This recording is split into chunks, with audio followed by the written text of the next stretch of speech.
Alright, magandang araw mga kababayan. Welcome back dito sa AJ Commentaries. Huwag niyo po sanang kalimutang mag-subscribe, mag-comment at mag-like. Kamusta po kayo? Sana kayo ay nasa mabuting kalagayan. At naging seryoso masyado yung mga videos na pinost ko kanina, yung pagpapaliwanag natin sa impeachment trial at mga epekto sa impeachment trial ng pre-trial at ng mga ang pagtalon bakod nila Chis Escudero at nila Joel Villanueva. Pinag-usapan natin doon yung mga panuntunan sa konstitusyon, yung Article 11 Section 6 at ganun din yung kinakasangkutang mga kaso nila Marcoleta, nila Jinggoy Estrada, yung Anti-Plunder Law or RA 7080 at ganun din yung Anti-Graft and Corrupt Practices Act o RA 3019. Pinaliwanag natin doon yung epekto kung sila suspendido, dahil suspendido na nga ngayon si Jinggoy na 90 days, ano epekto nun sa impeachment trial, dahil para makuha yung 2/3. Pero sa pagkakataong ito, medyo ano po ang pag-uusapan natin, hindi masyadong technical. Komentaryo po muna tayo sa mga nangyari. Palitan ng liderato sa Senado, yung mga, alam niyo po, napalitaan natin, si Alan Cayetano, hindi pa ata binabati si Senator Win Gatchalian. At kung niyo po mapapansin kahapon, doon sa special session, yung unang 3 oras, marami pong naipasang batas.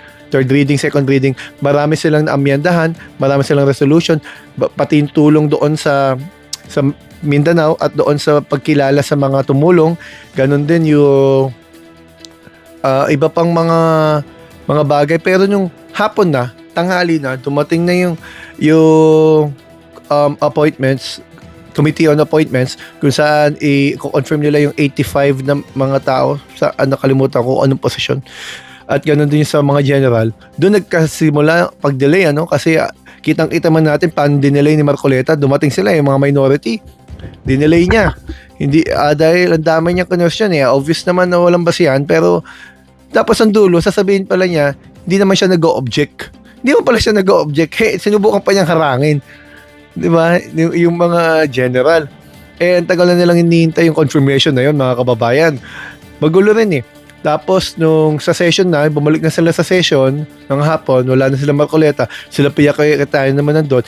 Pero ang mood naman ni Pia Cayetano, talagang palaban, talagang may gigil. Hindi naman, maganda yung punto niya tungkol doon sa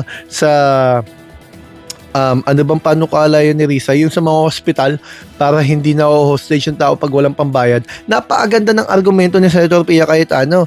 Kasi nga naman, kung libre na, wala namang nga magbabayad. Di ba?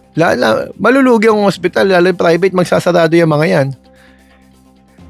Maganda sana yung punto niya, pero ang paraan niya kasi ng pag-i-interpolate kahapon, marami nakapansin kahit sa social media, binabasa natin, may gigil. Kasi sabi niya, yun di sila nagkakaintindihan kasi nagpasalamat si Pia Cayetano sa Majority Floor Leader, Meg Zubiri, na pinayagan pa siya mag-inject ng kanyang mga amendments.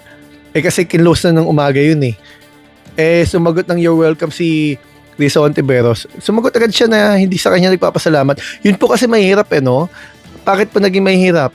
Wala po siya dun sa yung proseso Kung hindi siya absent, late naman siya. Ngayon, hindi siya umattend nung umagang session.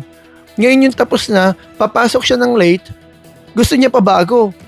Sana pumapasok ka. May nabasa nga ako kanina, ang ganda You cannot be absent from the quiet work, late to the repair, then loudest in the takedown. Mapakaganda ng sinabi. Nabasa ko kanina sa Facebook, alimutan ko sino nagsabi, babalikan ko. Hindi ka pwedeng absent habang ginagawa yung proseso. Tapos, yung isusumitin na, late ka pa darating para harangin. Tapos ikaw ang pinakamaingay para kumontra. Naiintindihan namin na maganda punto. Pero yung paraan nga ng interpolate, Sa tingin nyo ba magagawa yan kay Senator Miriam Defensor Santiago? Hindi, di ba? Kasi, malinaw naman. Kung may mga amendments na gusto, wala namang problema. Actually, ang kalakaran nga dyan sa Senado, ang alam natin, stuff to stuff Bago ipresenta sa plenaryo, ito yung gusto ni boss na ipinapadala dyan. Kumbaga para pagdating sa plenaryo, nakasingit na, ayos na, konti na lang i-fix. Hindi yung parang pinagmumukha pa niyang tanga yung parang yun ang punto niya eh. Magmukhang tanga yung ini-interpolate niya eh.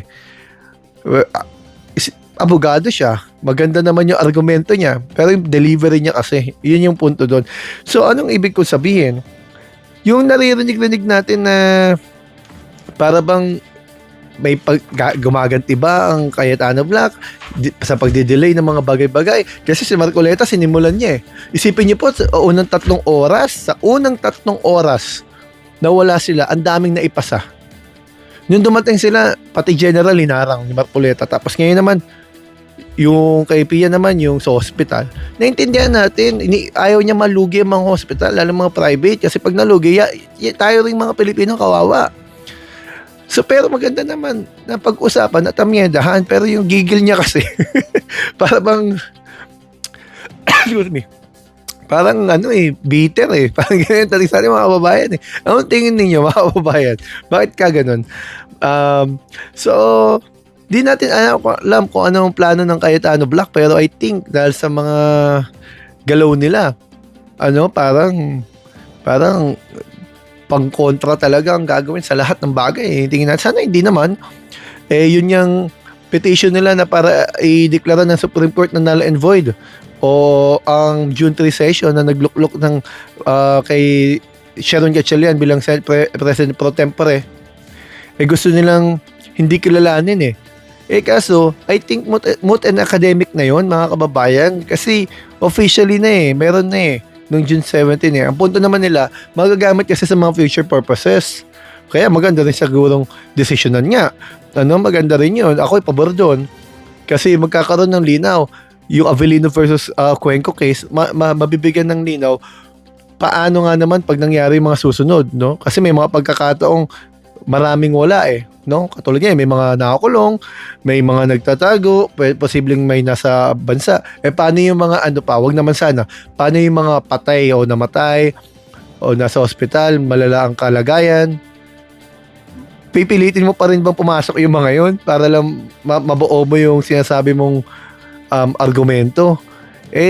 Kaya naman malinaw na sana nga rin, ako gusto ko desisyon na ng korte yun Kaso nga lang, I think natin, unang-una political question yun. Baka hindi pa kailaman ng korte. Pangalawa, may nahihalal na officially kahapon So, moot and academic. Pero sana, sagutin ng Supreme Court, malay natin, mga kababayan, ang tingin ninyo?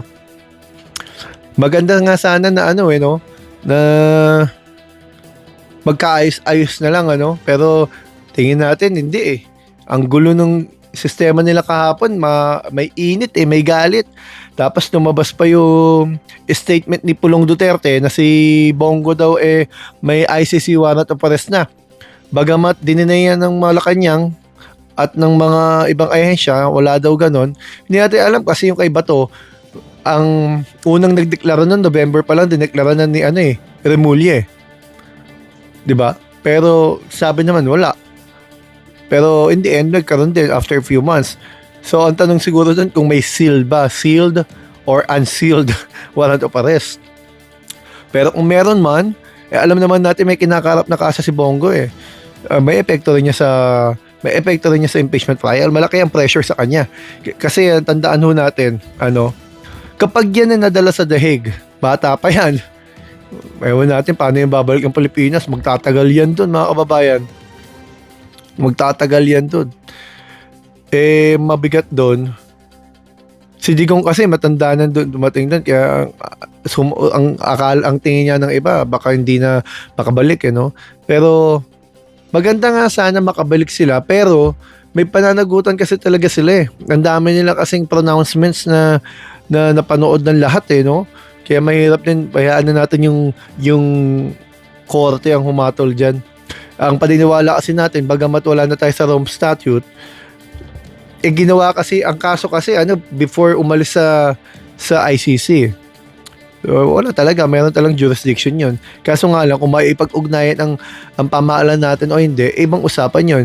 Kaya naniniwala tayo na talagang naipagtulungan ng pamahalaan. Bagamat karapatan nila yun, kasi nakalagay naman sa Rome Statute, doon sa ating batas na ginawa nila 2009 nata yun Kaya ginamit nila Interpol. So, mga kababayan, medyo mild po yung usapan natin ngayon. Ano? Maraming salamat sa iyong pakikinig. Sana may natutunan tayo. Sana po inyo pong panoorin yung paliwanag natin doon sa mga kaso nila Jinggoy at doon din sa nalalapit na impeachment trial. Hanggang dito po muna mga kababayan. Maraming salamat. Huwag niyo pong kalimutan mag-subscribe, mag-comment at mag-like mga kababayan. Dito po sa AJ Commentaries. Maraming salamat po sa inyo.